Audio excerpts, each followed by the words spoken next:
See a red light? Red light, I see a Tom? red light. Hey, folks, how you doing today?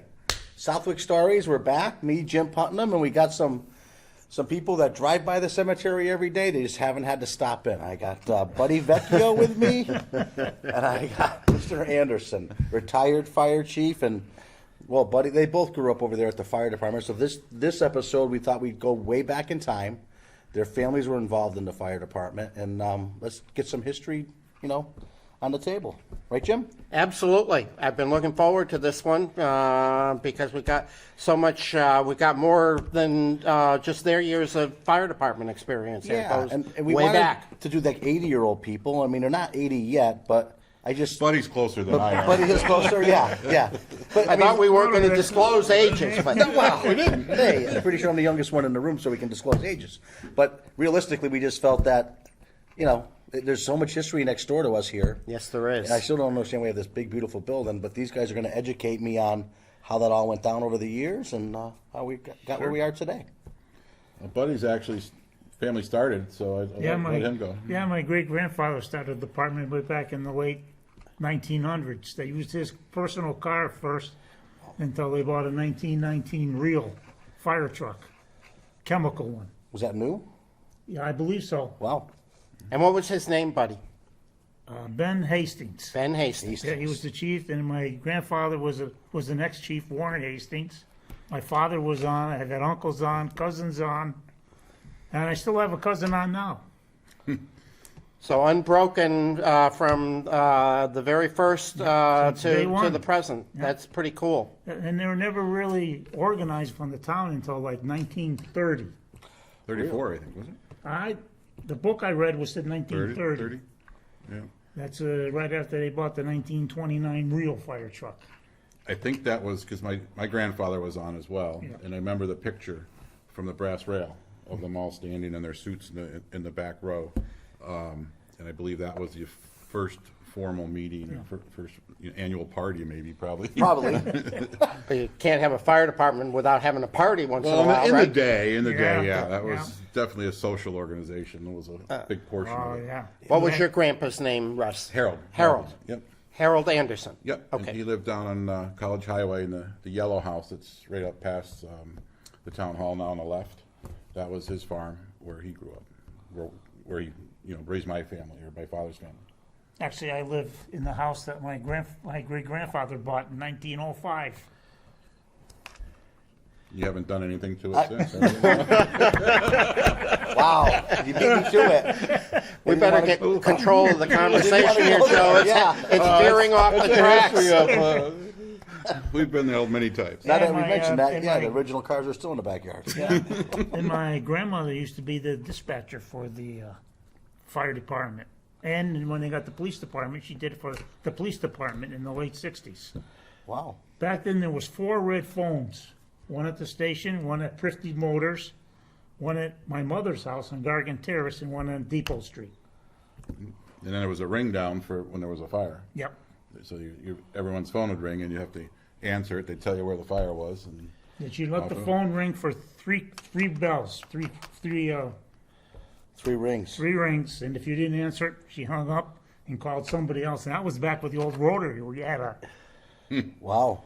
but they only had to do the last 3 numbers, I think, back then. You didn't have to do the 569. You just had to do Right. there was only Right. there 3 was numbers. 3 or Yeah. 4, yeah. Yeah. Yep. So, Buddy, is there a favorite story that you remember from your dad, grandpa, great grandpa about something having to do with the fire department? Oh, well, that you I've can- that you told can this share story with us. before. That was fun. I was probably around 10 or 11. My grandfather, after he retired from the fire station, he used to go over to maintain the trucks, wash them, gas them, and all that. And I used to go over on a Saturday morning, and I'm waiting for my grandfather to pick me up. My mother says, if your grandfather tries to pay you, don't take any money from him because they don't have much money. He says, yeah, sure, that's fine. I don't care. So we get done working. My grandfather takes out his wallet, goes, give me $1. I said, I don't want it. Why don't you want it? I don't want any money. Why? My mother told me not to take any money from you. What? He says, remember one thing. He says, your mother is my daughter, and I'll take care of this when I bring you home. Uh-oh. So I got home, I went right into my room and closed the door. About 5 minutes later, my mother busted open the door and said, "Why did you tell your grandfather that?" I said, "Well, you told me never to lie." She just looked at me and walked out. So did you continue washing the trucks for $1? No, I continued doing the help of my grandfather, but I never took any money. It sounds like they took a lot of pride in that equipment. yeah. They all, always have in my adult memory, and goes way back. That must have been quite a deal to get that. Was it 29 Rio? 29 real. 29 Rio. Then they redid a 34 Model B pickup truck. Yeah, I don't remember that. That was before my time. Then they bought that Dodge Power Wagon. The Power Wagon, I remember. Yep. Yeah, your brother got it stuck once. Yeah, there's been a few people that have got it stuck once. Russ, do you have a favorite story? That you were told maybe as a kid or as a young miscreant like Buddy here, getting in trouble with his mom. Well, I never got in trouble. Okay, that's good to know. Good to know. Get that straight. But I can remember my dad, so my uncle, my dad was on, my uncle Elmer Johnson from town was on. And I remember them talking about, now Elmer was a little bit shorter than most. And them walking through a backyard somewhere, there was 3 of them. I think it might have been Nucci, my father, and Elmer, walking through some backyard at a house fire and happened to hit a septic hole. And also someone disappeared. But he was only up to his waist, so it was Could have been worse. could have been worse. There was a lot of those stories. Probably one of the ones that early on. So let's see, I got on in '77-ish. My brother was on, I was on, and my father was on, and we all lived in the same house. So when things happened in the middle of the night, we had pagers or scanners at that time, big ones, technology-wise. Kind of all my poor mother, because all hell broke loose when there was a call and people running down the stairs and out the door, and everyone. Of course, we didn't go in the same car. We all had to take 3 different cars. But it was interesting to say the least. But Buddy and I were talking earlier, and we spoke of that we were actually there long before that, because back in the day things were a lot looser, if you would. So we'd attend fires and go to sit in a car, or brush fire, we might help out. Yeah. The legalities of things weren't as they are today, that you could participate. If your parents were going, you were going. Yeah, Pretty my much father- it. If Dad was hopping in a vehicle, you Yeah, you weren't went far with him. behind. Yeah. My father used to come to the station and man the radio. So I used to come with him and stay at the station. And Sure. Which was under the stairs. no, it was upstairs at that time. Then we moved it downstairs in the closet. Yep. So where was the fire department then? Where the back police then? department Where the is police now. Just as same bays. You took everything. So the original was just the first 3 bays. Okay. And then upstairs, half of upstairs. Right? Yeah. And then that grew out. We ended up putting 4 trucks in 3 bays, and then we ended up had to bust the wall out so the ladders could fit through, and then we ended up taking through 2 or 3 of the bus garage Yeah. bays. I They think. used to keep the buses in the back. Yeah. So that when that addition was on when I was born. But, Right.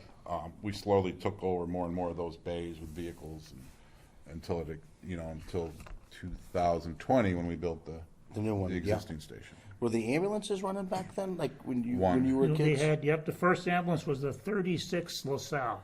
Oh wow. Back when it was you call, we haul days. And the Cadillac. Yeah, then they had a couple Cadillacs. You call, we haul. I hear Nucci Prifty. I think of the Prifty tow trucks of yesteryear. Okay. Yep. It's adding up. Yep. It's all adding up. There's a theme there, isn't there? There's a theme there. Yes. Actually, when they built the fire station, they were supposed to build, where the fire station is now, they were supposed to build a town hall. Oh. And they appropriated $150,000 to build 2 buildings. And it cost them that much money to build one. Really?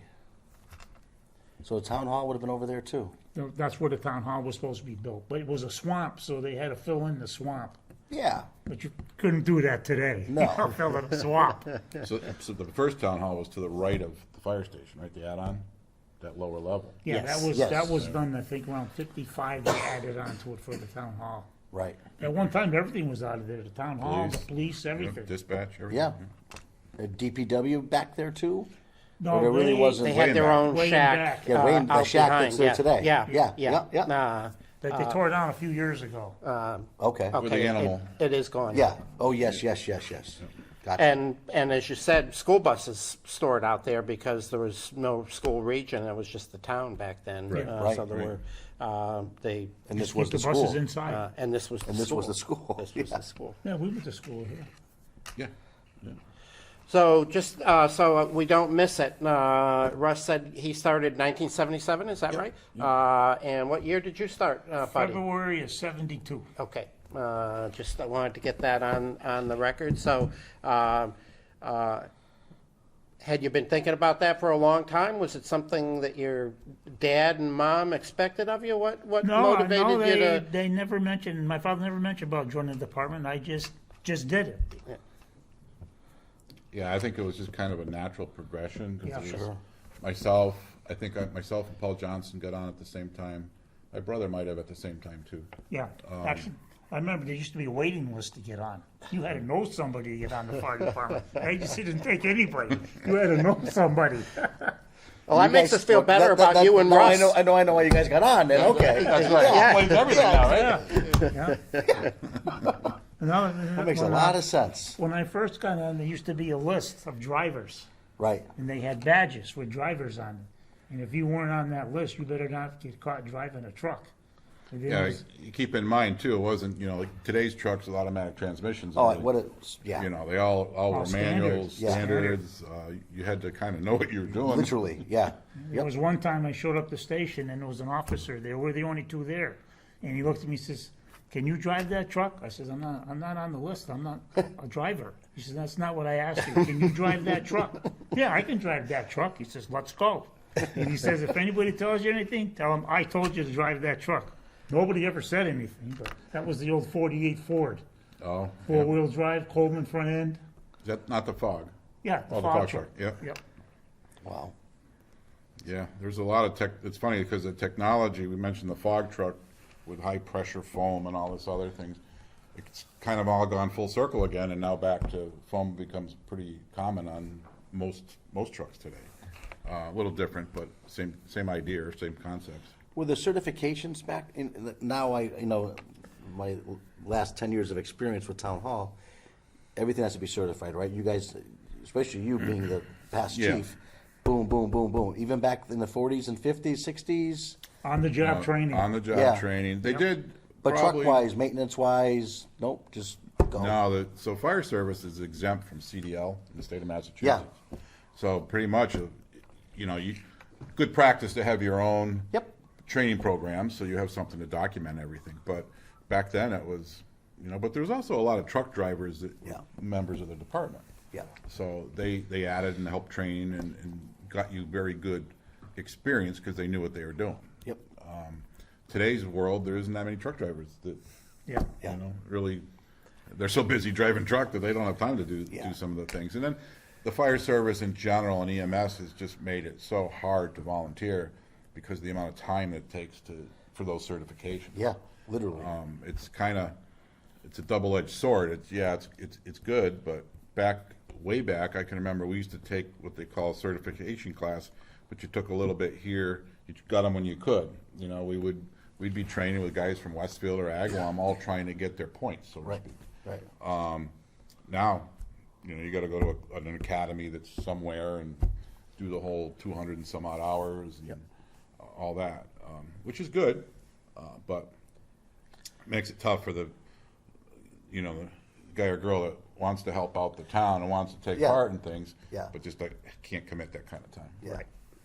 They don't understand the commitment level that you guys did as kids. But it was different. You didn't have technology like today. You either sat at home, you did this or that, or you went to a fire because Yeah, it's it true. got you out of the house. It got you something to do. You were respected by doing it. And it was, we touched on it a little bit. It was really a social network. I mean, we didn't have as many calls as we do today. Right. But every weekend was a parade.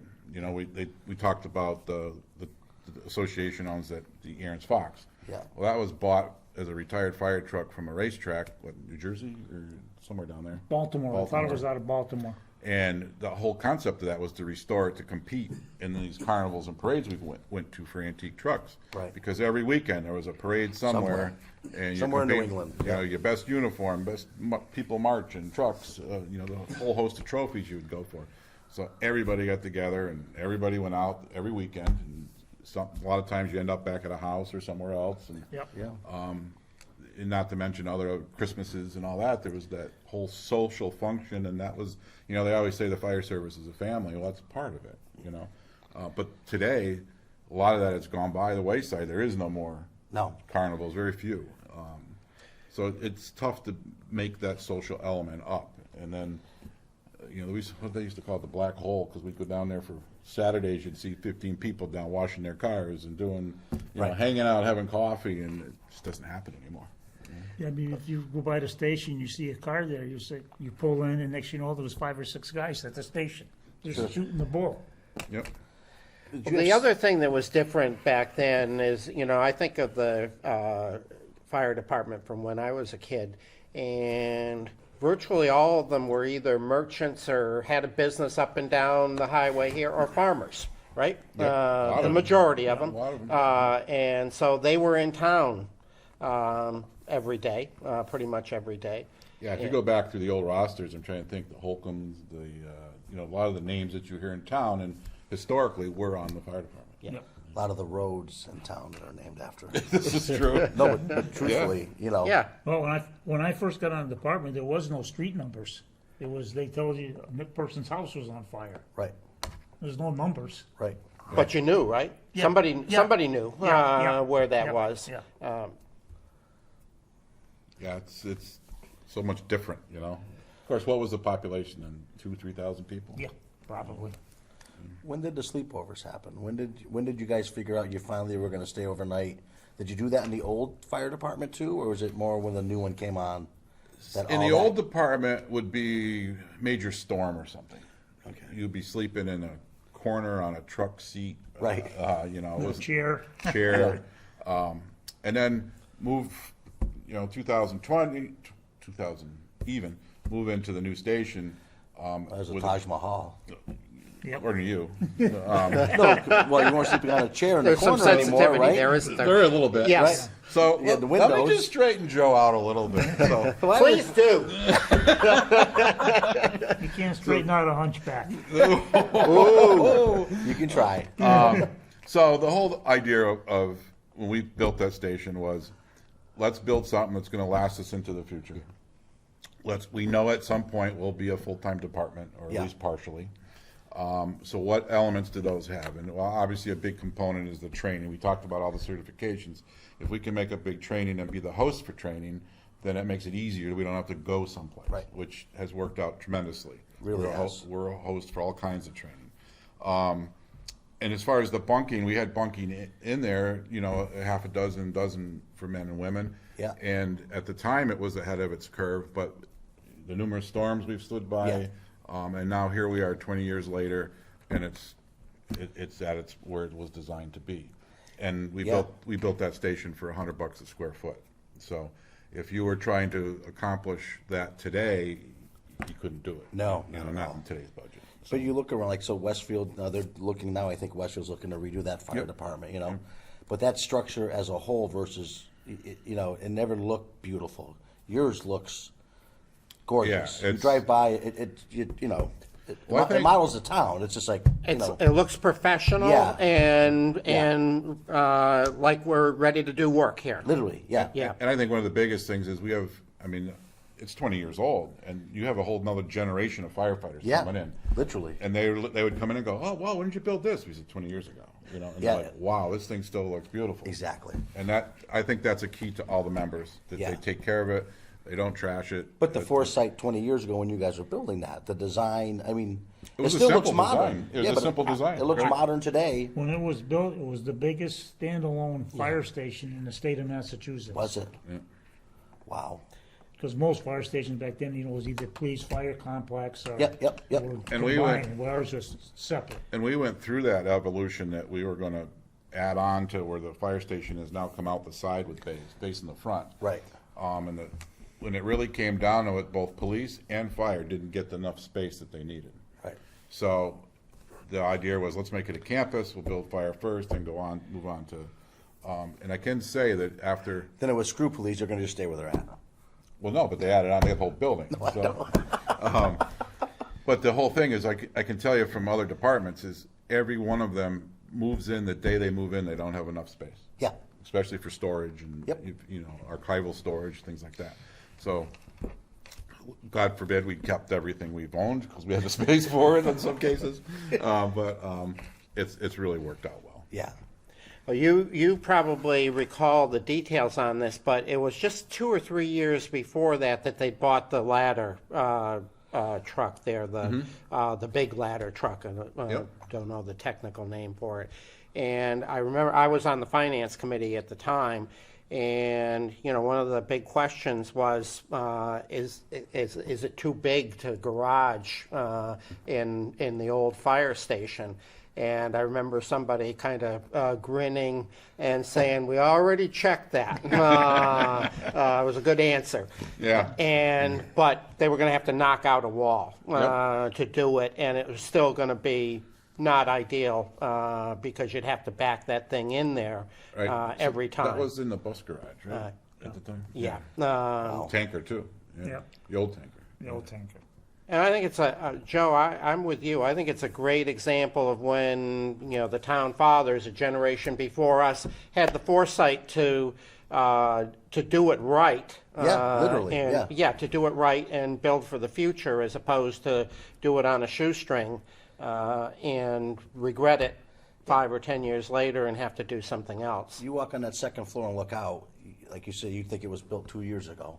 You know, maybe the lighting and whatnot, but just, like you said, you're way ahead of your time. A lot of people complained about it, though. It was controversial, and absolutely. that's why Yeah. Russ is probably a little tender about calling it. It's just, we were so far, but the process took, I think, 12 or 15 years from the time we started. Oh, really? To do a new station to the time we moved in, it was like 12 or 15 years. Your whole childhood. Pretty much. My old internship on the. Yeah, literally, yeah. Wow. Did you ever think you'd be chief there? No. That's pretty cool. That came later on in life.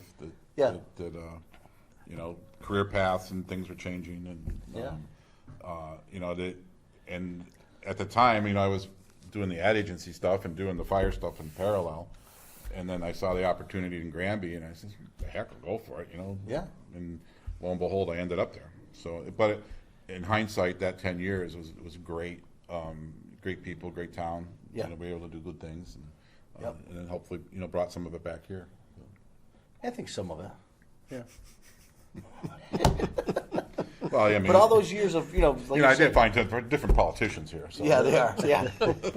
They come and go. Not touching that one, buddy. We'll just mind our own business down here at this end of the table. So maybe you can explain this to me, because I thought it was interesting when I was a kid and still do. But they had some sort of a system where, and this happened in my childhood, so we had a house fire, and the first 3 or 4 people that showed up were all neighbors. So they came directly to the fire. Maybe they had a fire extinguisher or something. I'm not sure. They were in their gear, but that's it. But they didn't go to the fire station. No, they but came. first we used to keep the gear in our car or truck or in the house, depend. And then some went to the fire, some went to the station. So the and some to drivers, trucks. yes, you had, Yeah. but it mentioned Back to the driver. You had the drivers, and so that was their job to get to the station. That slowly graduated into finding that you don't want to carry the gear in your car because it off gases all the fumes, and cancer causing, and it ruins the gear and it ruins you. So things went back to or graduated to everyone responds to the station and comes on a truck from the station. The other problem was in the wintertime, you put your nice warm feet into cold boots and they never warmed up. Yeah, that's true. Wow. And they never warmed up. That's back when we had winter. Yeah, yeah. So I'm going to ask you both this question. In your recollection, what's the most difficult, spectacular, whatever, put an adjective on it. What's the fire that maybe sticks out the most that the department had to handle? I'll let Buddy go first, since He's seen more of them, yeah. Yeah, you know, I don't, none really sticks out. There've been so many of them, you know, I don't, Okay. The maybe when candle shop's what I'm thinking. yeah, Is being yeah, the weird. candle shop, So the or the, Tell us about the candle shop fire. So the candle shop is down past DPW on the left. There was a candle store there. I forget the name. Before Tractor Supply. Blue Boy. Blue Blue Boy. Boy, Blue Boy. yeah. Yep. So I think it was an afternoon fire, if I remember Yep, right, yep. and a lot of the storage was upstairs of the paraffin and the wax. So we're in there like any other fire, and the water is just coming down and pouring on us, and we're getting wet. No big deal, except that we didn't realize that wasn't water; it was wax. So when everyone got done, all their coats were solid. We looked like a wax museum. And smelled pretty nice though. That part was good. yeah. But yeah, that was a strange fire. Once everybody cooled off, everybody started stiffening up. Their coats started stiffening up like an old candle. Yeah, that's when they took that, we got that, our 79 Ford truck, wasn't even registered, they took it to the fire. That's right. Yeah, that's right. And were there any consequences of that? No, there was a Okay. state cop out front too, and he never even, Okay. I don't even know if you noticed it or not, but didn't have any plates or nothing on it. Somebody took it to the scene. I think probably one of that stood out was, I'm trying to think when it was probably 80s-ish. We were very active with someone's lighting barns on fire. Yeah. Around town, Oh, houses. yeah. And we probably had a structure fire or two a month, you know, always on a weekend. You could almost set your clock and get ready for it.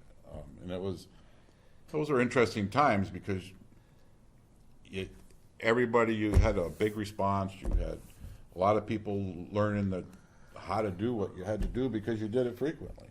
So that built a team of firefighters that carried on through the 80s and 90s and 2000s that, to me, Southwick's always been ahead of the curve on their training. And that was probably the foundation of it because we were busy. We were a busy little department back then that didn't have any full-time people Right. and limited apparatus. The other So, fire I remember was where the drugstore was, with the old bank, where the post office used to be. across from Summer House. Yeah, when Yep. that burned. The shopping center. Yeah, that shopping, when that Strip burned, mall. there was a start at where the guy was fixing TVs. Yep. Yeah, I remember there being multiple roofs or something in there. Yeah. And we couldn't find it, or we kept chasing it. Yeah. And it was a stubborn fire. Sometimes some of the smaller fires are the worst. Yeah. You know, down around the lakes, there's a lot of redo of cottages and additions, and there'll be multiple roofs and walls, and you're like, why can't you find this stubborn little thing? You know, Sure. you're there for an hour, not getting anywhere. Sometimes the bigger blazes are easier. The tobacco barns are over in 15 minutes. You know.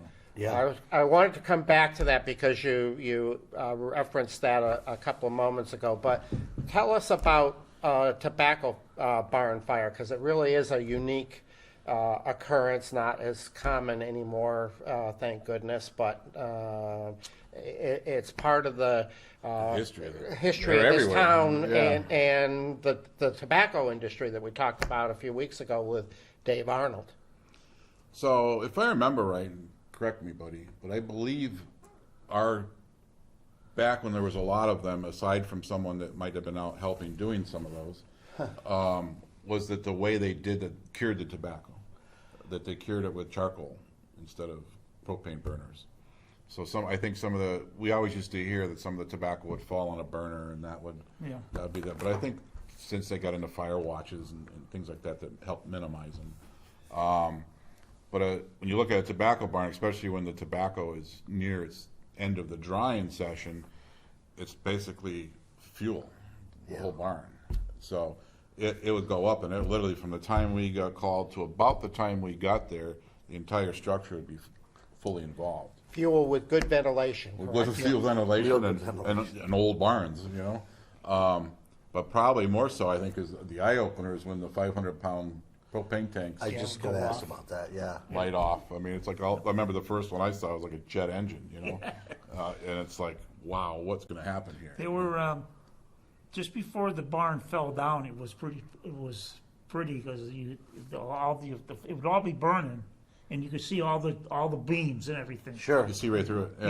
Yep. About 2 seconds later, it would all come crashing down. But that split second was kind of, I can remember out behind Lakeview Apartments. yeah, there used to be like 14 barns. 14 or 16 there, and Yep. you never went for the barn that was there. You always tried to save the next barn because the way they went so quick.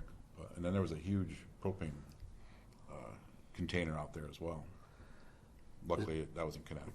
Is propane your biggest headache? And those? Yeah, in general, like, you guys arrive on the scene. Is it the oil tank as much as it's the propane tank? Oh, oil tanks really don't do much. Right. If they end up leaking, they might keep leaking. But Yeah. the propane's probably a little more, you know, you need to be a little more responsive to it because it could get you in trouble. Yeah, I would think. But you don't know who has propane a lot of times. There's certain parts of town that have gas underground, supplied by a vendor, and then there's people that have their propane tanks. Right. So you never know what you're going into. But then we went to a mutual aid call down in Connecticut once, and John Westcott was there around the tanker. If we had a camera, we could have made a $1 million ad for Pepsi because there was a store, a little farm store burning, and the fire came to the front, and there was two machines out front, a Coke machine and a Pepsi machine. The Coke machine was all melted, and the Pepsi machine was perfect. We said, man, if we had a video camera, have one of the firemen go up to get a Coke, Right. and then go over and get a Pepsi. Pepsi, I yeah. said, we could have made an ad for Yep. $1 million for Pepsi, but we didn't have a camera. You mentioned mutual aid. How did that all work out in the beginning? Because you're a small department, like you said, 2 or 3 vehicles. Even back then, would Westfield come and Agawam? Well, Well, I don't we've know. never got called to Westfield. No, Never went to West. never went to Westfield. No, Full-time departments didn't like calling volunteer departments back in the day. I heard that. Yeah, I remember that now.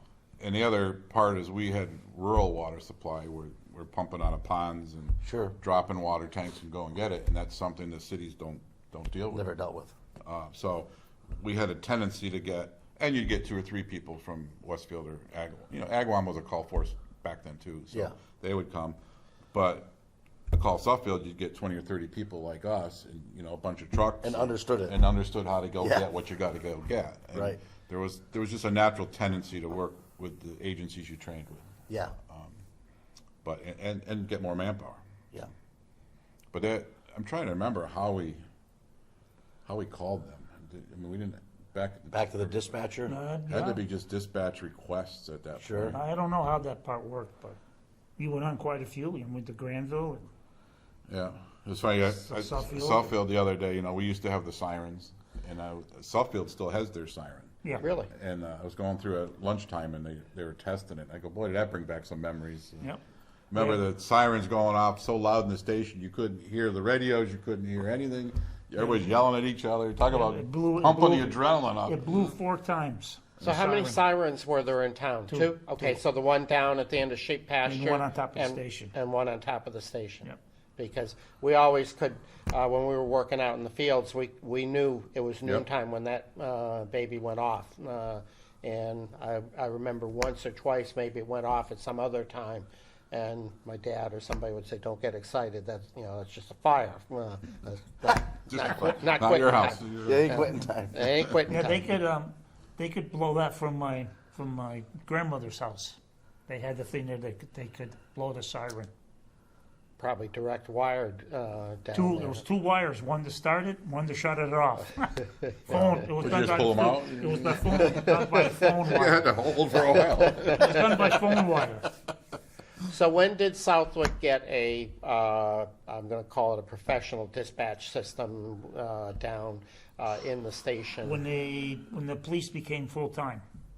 Is that it? Yep. That was out the first big boxes, then the pager boxes? Or? No, we got those federal boxes in 1965 that we had in the house, and that's when we got called out. That's when they stopped doing it by the phone.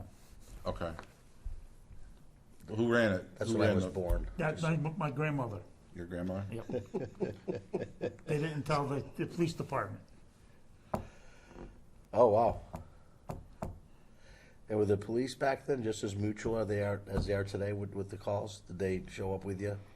Yeah, there wasn't as many officers. No, right. Yeah. You know, Literally, right? I don't even know if I think they had night officers at that point. Yeah. But maybe one. Yeah, literally one. Yeah. But remember back then they used to have we had the low band radio, and we used to get the Portuguese Portuguese Fishing off the boats. coast fishing boats would come over the radio. Wow. fishermen. Scooter. I don't know Yeah. what that means to this day. But I remember that. Probably shouldn't say that on the air. But And then one of the problems Maybe was yell. the police used to get tired of it, and they'd go over and they'd turn the radio down. Then when the ambulance went out, they tried to call the station, and they had the radio down. They Yeah. couldn't hear them. That's something. yeah, remember that. Jeez.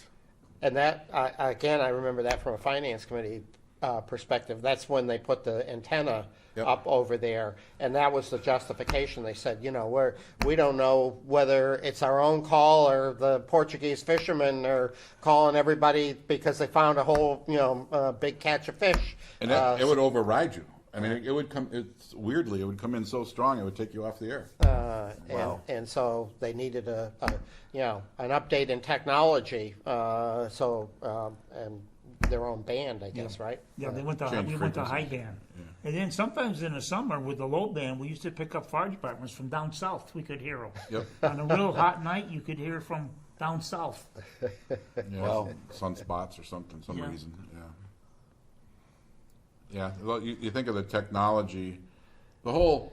When we first started, the whole concept was the members back then. Many of them were farmers or tradespeople, whatever. But it was really neighbors helping neighbors. Yes. Yeah, absolutely. And then you got some equipment, and then it grew a little more, and then you had to know how to use and drive the equipment, and you think of that in today's perspective, where it's really technology driven in a lot of different, especially when you get into the medical with all the heart monitors and all that, things like that. The whole service is still based on the neighbor helping a neighbor, but you have so many more tools today.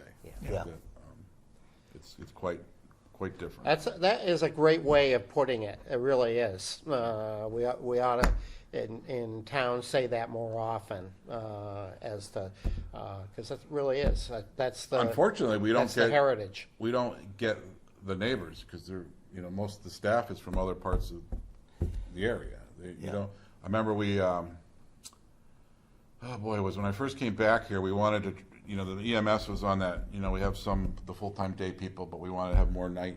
There was a call for us at night, so we're trying to get more. So let's run an EMT class in town for townspeople. And I think we got one or two out of that. Yeah. I think my stepson ended up. That was where he started. Yeah. And is now a career member. But it was like onesie twosies. No people just in the community, and you hear it from Rotary or Lions or probably the churches. There's not a lot of involvement in the communities anymore. None. From people. Yeah.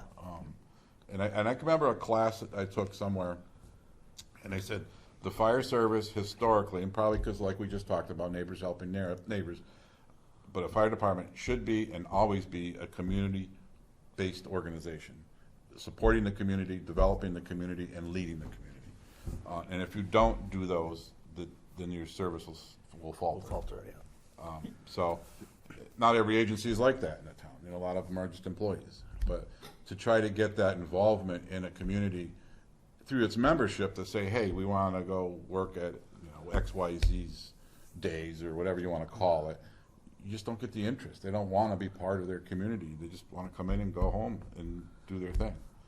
That's frustrating because old timers like us, Oh yeah, missed a lot of birthday parties. you ate and breathed it all day long, all night long. Missed a few birthday parties. There was one Christmas morning we had a fire. My wife American had to Inn. hold the kids off from opening their Christmas Or not American Inn, presents, so I got Southwick. back from the fire. Southwick yeah. Inn. Yep, Yeah. Southwick Inn. Just sit down sometimes, eat supper, the horn would go off, see ya, go to the fire. I know it got to be too much at some point, but I thought that those little drive-arounds, or they weren't so little, the drive-arounds that the fire and police department did during through the COVID? pandemic Yeah. were big for people because all of the community stuff had basically been Gone. gone. It came to a screeching halt, and so to see one of those, especially for kids to see that was kind of a reminder that there is still a community out there. They care about you. You got to go to them. Yeah, you had to go to Yeah. them, that's Yeah. right. Yeah. But even though it might have been for just one kid's birthday, you probably impacted a couple hundred kids that were on the streets watching. Yeah, they did get so popular that it self-defeated itself, Yeah. kind of. Yeah. But you go back in time to the 70s when we ran the carnivals, and especially when the carnival was where the fire station is now, and the parade used to come up the hill and down the hill to the fire station, and both sides of the road would be 5, 6, 8 deep Yes. of people. Just amazing that the carnival was the event. And I remember you would pull in and park through this parking lot like where the animal facility is now, and the wall of people was just coming down Depot Street, all walking to go hit the carnival. There's nothing like it. You know, you don't see that kind of attendance at anything anymore. No. And there's old video out there of that. Yeah, There I'd love to wasn't get a hold of lot some of going on in Southwick in the summertime other than working No. tobacco or Tobacco, other yeah. farms. And so that was really a highlight of the summer. that. You got to see everybody. Yep. You know, it became the social event of the whole town. Yeah. And then that went by its wayside because it just got too expensive Yeah, to produce. and people didn't want to work it. Yeah. And Yeah. You know, I was watching the TV program a couple of months ago, and there was these people were stuck in the cellar, and one of them had the police were looking for him, and they got trapped, and he went and got the fire department to come, and the other guy says, "Why did you go get them?" He says, "They don't care what you did. They just want to help you," and that's pretty much what it is. Yeah? Yeah. Very true. Yeah. Just a word of advice there for any of our Yeah, listeners. yeah, You yeah, know, Yeah. Hide the May gun, have a but they'll help past. you. Yeah. Jeez. So what are the best changes that you've seen in your career and in the fire service, Russ? Gear. And I'll ask Buddy the same Gear. same thing. The gear that we have now is Okay. much better than the old gear we had. Plastic helmets, Oh. plastic gloves, Rubber boots. rubber boots, one piece, one coat that had no insulation, nothing in it. Right. It's just a rubber. The gear is much better now than what it was when I first got on. Yeah, I remember getting the pants, what they call them, turnout pants, Yep. as a Christmas present because my parents wanted to protect us a little better Right. than what we were getting protected. Right, I right. think it might have had something to do with offspring down the road. I don't know. But I'm not going to touch that. technology-wise, is probably just so much different, like you spoke of. It was simpler back in the day. You showed up, put the stuff on, went and did it. But now the pumps are more. Oh, yeah. The equipment itself Everything is itself just... is just layers and layers and layers upon technology and education. And the problem is you have less fires today, but the fires you have become more intense and more, Yep. and they're quicker and more dangerous. Yeah. So It's just a car fire. yeah, now with electric cars, it's a whole different. Yep. animal, But and things like that, you think it was just a car fire or a tractor fire. Now they're dealing with an electric car fire that takes 30,000 gallons of water to put out. It's a nightmare in our end of things, and people don't understand why didn't you do this? Well, sometimes you can't. Right. But I always wonder, where's it going to go? You're gonna have to put drone fires out somewhere when you're driving a drone. Oh. But unfortunately or fortunately, we'll all adapt and change, and things will change with it. And Yes, they will. go from there. So you think the fire department's big enough now?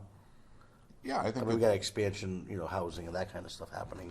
Well, I mean, when you look back at what happened, from the American Inn standpoint, and, Yep. and some of the older communities, that nice condo, they've brought a quality of life to the town. But there is a repercussion of that we were, just from the time I came back, we were around 1,000 ambulance calls a year, and now I think they're at 1,000 now, I think, if I remember Yeah. right. Right. So A few they'll months be, left, they'll yeah. be pushing probably 1,800 calls a year. And Well- the fire calls, when I was on, it was around 300 a year.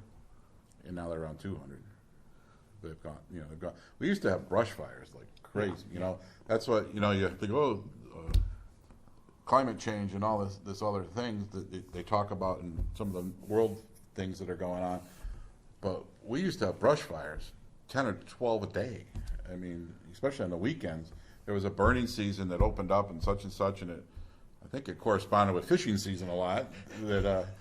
But we'd have time after time just, I think we had 1 or 2 brush fires the years I was here every year. Yeah. A couple that got out of control from people burning. And there's still 200 or 300 people burning a year, but I don't understand why those days went away.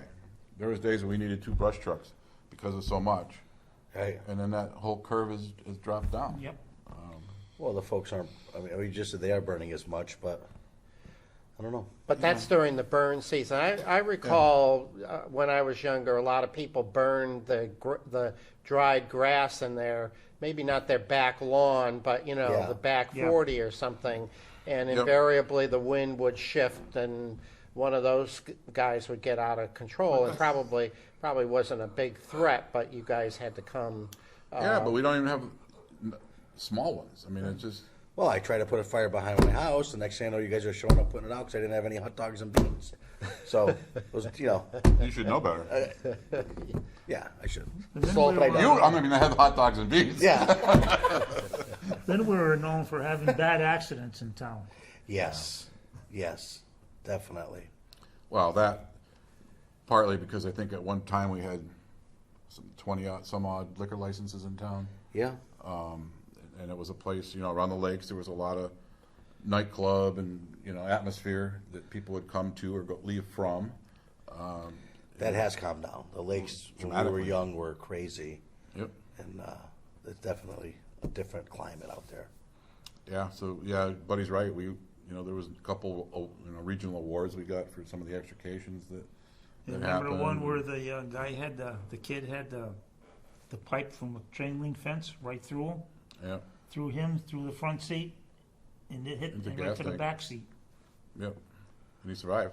Yeah, he survived. And the department at that time received an award, I think, from the Fence somebody. company? No, not the fence company, but I forget what group it was, but one of the EMS groups or something. Oh, yeah? Yeah, because you didn't have the technology you had today to cut them out either. I mean, we had the first JAWS, I think, back then, but what do you do when Yeah. it's still in the person? I think a doctor from Noble Hospital Yeah, came Doctor out, from Noble Hospital came out. Oh. to the scene. Yep. And then you got transported to Bay State and, Yeah. they removed the pipe, what was left, and he survived. Yeah, there's a lot of those that you like to forget about, too. Yeah, yeah.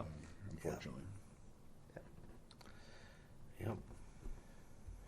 So what should we have asked you that we've left out of the story? You've What's covered the a lot worst of- thing you hated about, like, looking back, not so much the accidents, but so we love technology, right? That's really done a lot for you. What hasn't helped you? Probably the thing that bothered us the most when you go to a car accident and you can't save the person Yeah. because it's just beyond your Yeah. control, Yep. Understood. That's mean, not those where are- I was going, but.